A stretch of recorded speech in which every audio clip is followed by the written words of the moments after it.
and welcome to the fifth video in the TES Career Clinic series.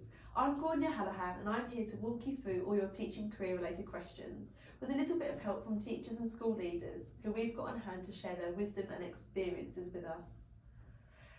Today's video is going to be about that most important stage, the interview. Yep, you've got past those hurdles of writing the application and being shortlisted.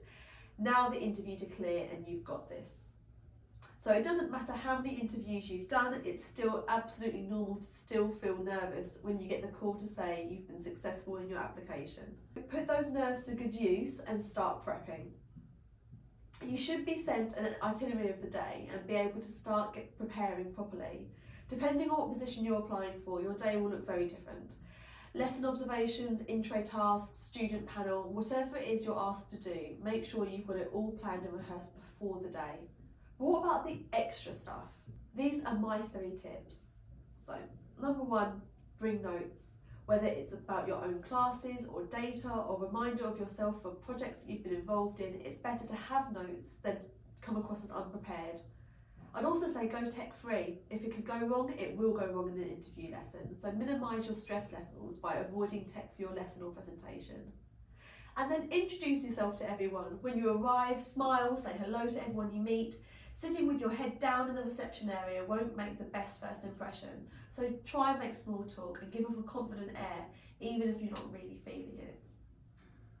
We're now going to hear from an expert who's going to share their tips about what makes a successful interview.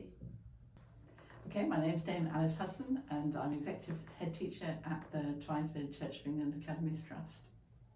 Candidates can best prepare for their interview generally by really thinking hard about the job that they're applying for and then working out what it is that they have as strength. I would strongly suggest itemising in bullet points the strengths the person has and preferably adding an example of that would back up that strength and then perhaps identify also the areas of the job which are a challenge, but it really comes out strongly if a candidate has researched well and understands the institution they're applying to and what the job's going to involve.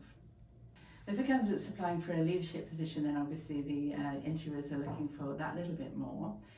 It's brilliant if a candidate has done an appropriate level of training, for example, an MPQ qualification.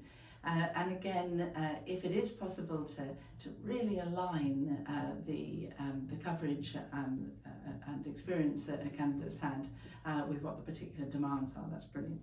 So in the current climate, there's a lot that's relevant around DFE information on a school, and I would think it would be very unusual if a person approached an interview without having really done the background research on all of the data that's available on the DFE website regarding the progress of students, for example.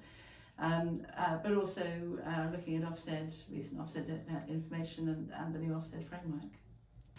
I think that it's great if you can visit a school ahead of the interview, either before the day itself or pay close attention to what you're shown on the day of the interview.